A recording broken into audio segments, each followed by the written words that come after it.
Ever notice how history loves a good plot twist? Picture this.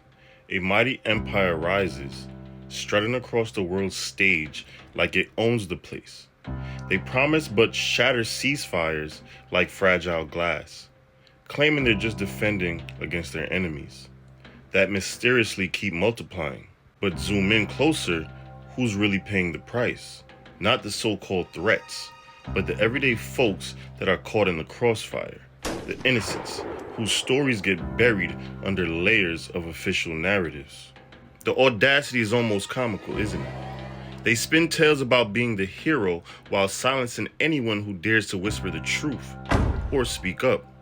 Get labeled, persecuted, and your voice drowned in a sea of accusations. And get this, they even worm their way into other nations' backyards, pulling strings with bought and paid for allies, turning free speech into a battlefield where opinions are weapons and the pushback is treason. Think about those ancient heavyweights, the Assyrians, who terrorized the Near East with brutal campaigns, only to get crushed by a fed-up coalition. Or Carthage, the Mediterranean bully that clashed with everyone until Rome wiped it off the map. Fast forward to the Aztecs demanding tribute through their endless wars, toppled by resentful neighbors teaming up with the outsiders. Even in modern times, the Confederate experiment crumbled under its own weight of division.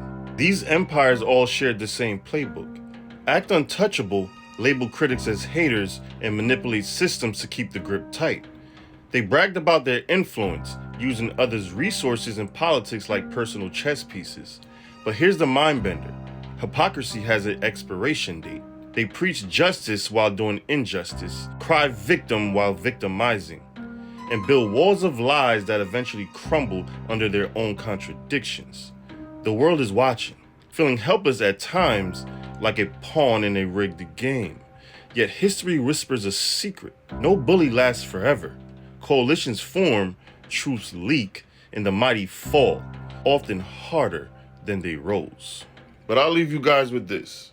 Next time you see power flexing with that familiar nerve, breaking rules, covering their tracks, and acting distant, remember, the universe has a way of balancing the scale. God, fate, karma, call it what you want. It's working behind the scenes. These stories aren't just dusty history. They're blueprints for tomorrow. Who's next in line? Is the plot twist done, or is it just beginning?